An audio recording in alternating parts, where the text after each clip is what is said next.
Assalamualaikum warahmatullahi wabarakatuh. Rahayu Sagung Dumadi Lutung Kasarung. Pada zaman dahulu kala hiduplah seorang putri bernama Purbasari. Dia merupakan anak bungsu dari Prabu Tapagung yang merupakan raja kerajaan Pasir Batang. Purbasari memiliki 6 orang kakak perempuan, yaitu Purbararang, Purbadewata, Purbaendah, Purbakancana, Purbamanik, dan Purbalewih. Purbasari sangat baik sifat dan kelakuannya. Dia lembut, manis budi, dan suka menolong. Siapapun juga yang membutuhkan pertolongan dengan senang hati dibantunya. Selain hatinya yang elok, Purbasari juga memiliki paras yang cantik dan rupawan. Setiap orang yang melihatnya pasti jatuh hati pada pandangan pertama. Sayangnya, kecantikan dan kebaikan hati Purbasari tidak menurun dari kakak sulungnya, Purbararang, yang berperangai sangat buruk. Walaupun cantik, Purbararang sangat kasar, sombong, kejam, dan iri hati terhadap siapapun juga.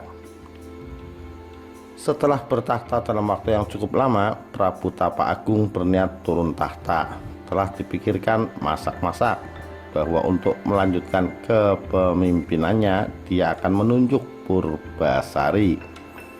Sang Prabu telah mengamati selama puluhan tahun bahwa Purbasari adalah sosok yang paling pantas menggantikannya, bukan Purbararang, walaupun Purbararang adalah anak sulungnya. Pemikiran dari Sang Prabu yang sangat bijaksana ini terutama karena sifat dan perilaku anak sulungnya yang buruk.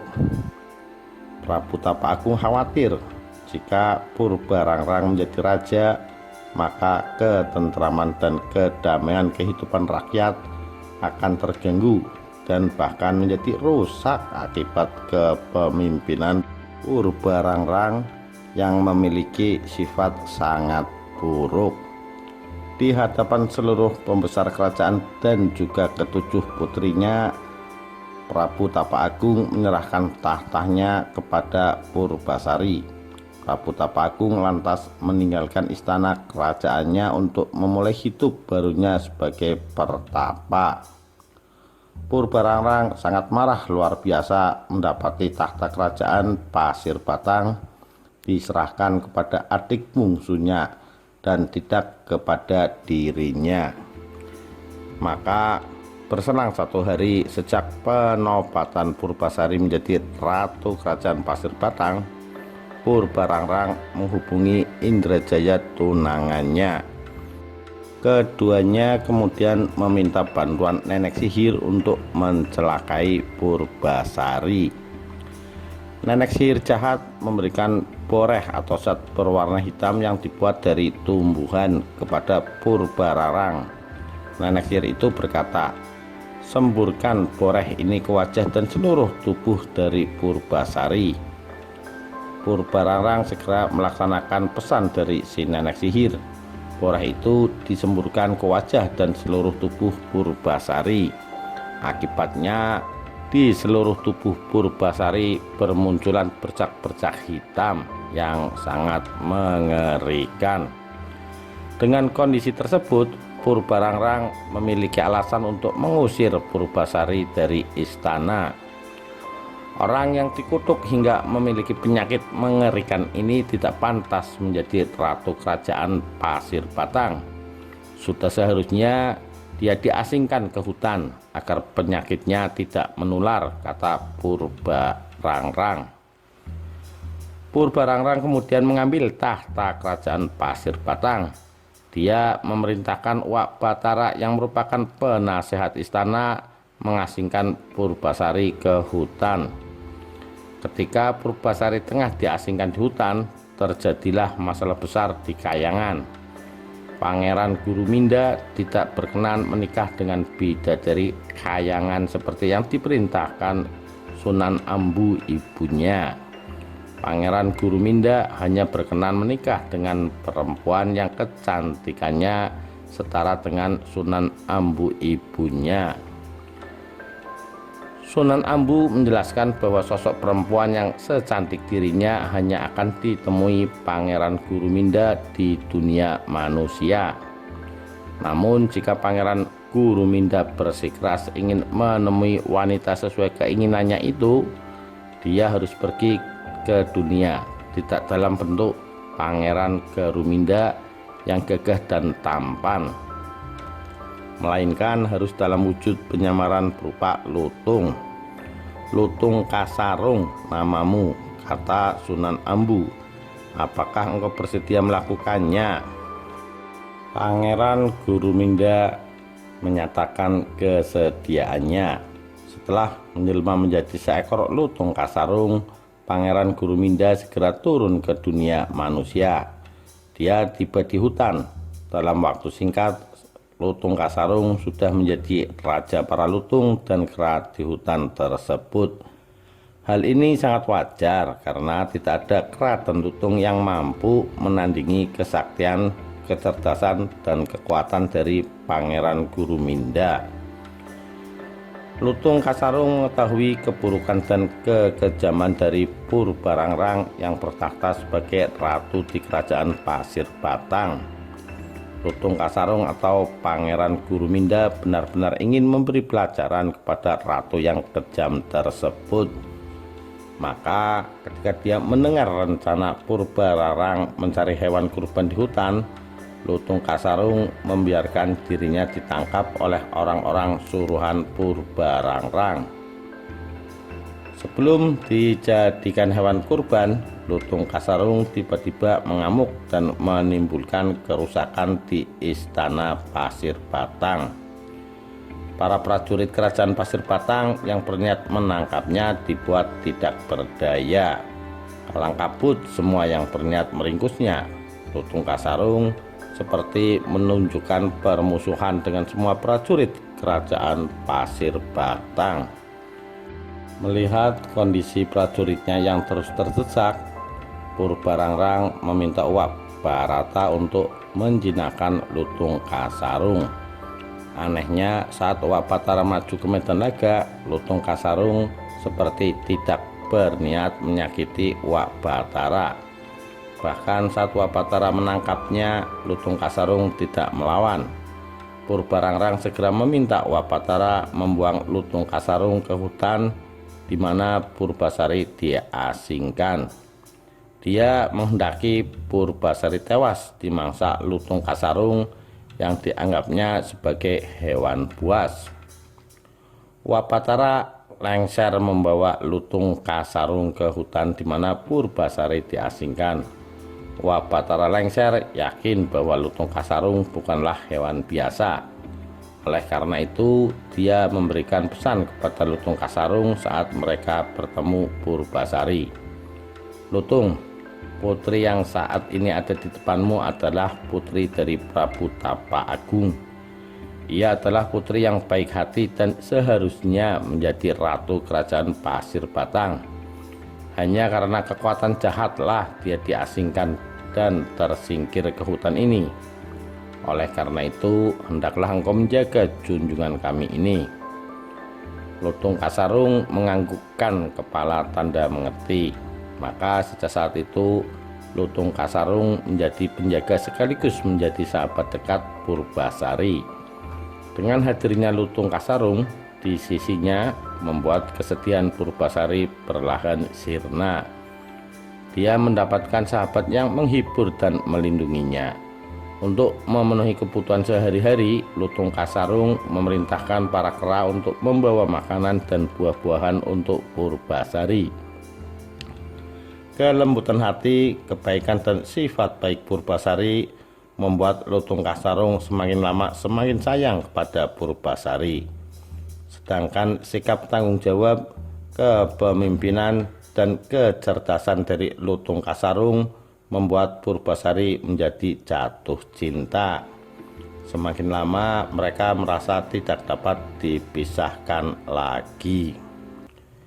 Tanpa diketahui Purbasari, Lutung Kasarung memohon kepada ibundanya Sunan Ambo untuk dibuatkan taman yang indah dengan tempat pemandian untuk Purbasari. Sunan Ambo lantas memerintahkan para dewa dan para bidadari turun ke bumi untuk mewujudkan keinginan dari putranya. Para dewa dan bidadari membuatkan taman dan tempat mandi yang sangat indah untuk Purbasari. Pancurannya terbuat dari emas murni, dinding dan lantainya terbuat dari batu pualam. Air telaga yang mengalir berasal dari telaga kecil yang murni, bersih, dan dengan doa-doa dari para dewa. Para dewa dan bidadari menyebut taman yang indah itu Jamban Salaka. Selain dibuatkan telaga dan taman yang indah, para bidadari menyiapkan beberapa pakaian indah untuk Purbasari. Pakaian itu sangat indah dan lembut, terbuat dari awan yang lembut dengan hiasan batu-batu permata dari dalam lautan. Tidak ada pakaian di dunia ini yang mampu menandingi keindahan pakaian Purbasari. Pada saat melihat telaga dengan pancuran yang indah, Purbasari segera berniat mandi untuk membersihkan diri. Pada saat itulah poreh kutukan yang menempel di wajah dan tubuhnya perlahan sirna. Kecantikannya telah kembali. Lutung Kasarung yang melihat hal tersebut menjadi terperangah, tidak menyangka orang yang selama ini disayangi ternyata wanita yang sangat cantik mempesona. Bahkan kecantikan Purbasari dapat mengalahkan kecantikan dari Sunan Ambu. Lutung Kasarung dan Purbasari sangat senang dengan keadaan ini. Walaupun Purbasari telah kembali ke wujudnya yang cantik rupawan, kasih sayang Purbasari terhadap Lutung Kasarung tidak berkurang, malah bisa dikatakan semakin bertambah. Kabar mengenai kembalinya kecantikan Purbasari didengar oleh Purbararang. Purbararang tidak percaya dengan berita ini. Dia masih percaya diri karena tahu bahwa poreh yang disemburkan kepada Purbasari mengandung kutukan yang sangat jahat dan kuat. Purbararang lantas mengajak tunangannya untuk melihat kebenaran berita tersebut. Betapa kagetnya dia melihat Purbasari telah kembali ke sosoknya yang cantik rupawan. Purbasari terlihat semakin mempesona dengan balutan pakaian dari para bidadari. Purbararang khawatir telah kembalinya kecantikan adiknya Purbasari akan mengancam tahta yang saat ini dikuasainya. Dia pun memutar otak mencari cara untuk kembali menyingkirkan adiknya tersebut. Bahkan kali ini dia berniat menyingkirkan Purbasari untuk selama-lamanya. Purbararang lantas menantang Purbasari untuk beradu panjang rambut. Katanya, jika rambutku lebih panjang dibanding rambut Purbasari, maka leher Purbasari harus dipenggal algojo kerajaan. Purbararang menelan kekecewaan yang besar setelah terbukti rambutnya yang sebetis kalah panjang dengan rambut Purbasari yang sepanjang tumit. Purbararang sangat malu mendapat kekalahannya. Untuk menutupi kekalahannya, Purbararang mengemukakan tantangan baru untuk Purbasari. Tidak tanggung-tanggung, tantangan ini diucapkan di depan seluruh masyarakat kerajaan Pasir Batang. Dengan suara lantang agar didengar warga masyarakat, Purbararang berkata, "Jika wajah tunanganmu lebih tampan dibandingkan wajah tunanganku, tahta Pasir Batang akan kuserahkan kepadamu. Namun jika sebaliknya, maka engkau hendaklah merelakan lehermu dipenggal algojo kerajaan." Purbasari paham dia tidak akan mampu menang pada tantangan kali ini. Namun cintanya kepada Lutung Kasarung membuatnya tegar. Dia menggenggam tangan Lutung Kasarung. "Aku mencintaimu dan ingin engkau menjadi suamiku," ucapnya kepada Lutung Kasarung. Air mata berlinang mengalir di kedua pipinya. Lutung Kasarung balas menggenggam tangan Purbasari, kemudian mengusap air mata di pipi putri cantik jelita itu. Purbararang tertawa terbahak-bahak. "Monyet hitam itu tunanganmu?" "Iya," jawab Purbasari lantang dan mantap. Sebelum Purbararang memerintahkan Algojo untuk memenggal Purbasari, Lutung Kasarung tiba-tiba duduk bersila dengan mata terpejam. Mulutnya terlihat komat-kamit. Tiba-tiba asap tebal menyelimuti tubuh Lutung Kasarung. Tidak dalam waktu yang lama, asap tebal menghilang.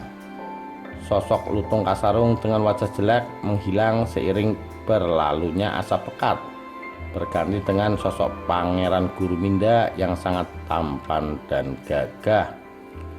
Terperanjatlah semua yang hadir di tempat itu mendapati keajaiban yang luar biasa tersebut. Betapa tampannya Pangeran Guruminda, bahkan sangat jauh melebihi ketampanan Indrajaya tunangan dari Purbararang. Pangeran Guruminda lantas mengumumkan bahwa Ratu Kerajaan Pasir Batang yang sebenarnya adalah Purbasari. Purbararang telah mengalami kekalahan dari tantangan yang dibuatnya sendiri. Dalam kondisi seperti itu, Purbararang tidak dapat menyangkal dan mau tidak mau mengakui kekalahannya. Tidak ada lagi yang dapat diperbuatnya selain menyerahkan tahta kerajaan Pasir Batang kepada adiknya Purbasari. Dia pun memohon ampun atas kejahatan yang telah dilakukannya bersama Indrajaya tunangannya. Dengan kebaikan hatinya, Purbasari memaafkan kesalahan kakak sulungnya itu.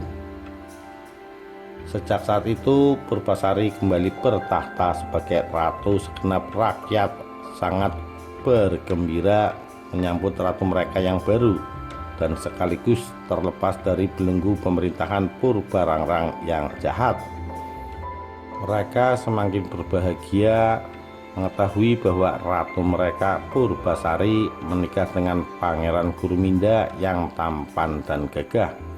Purbasari dan Pangeran Guruminda pun hidup berbahagia. Demikian, terima kasih. Wassalamualaikum warahmatullahi wabarakatuh. Rahayu Sagung Dumadi.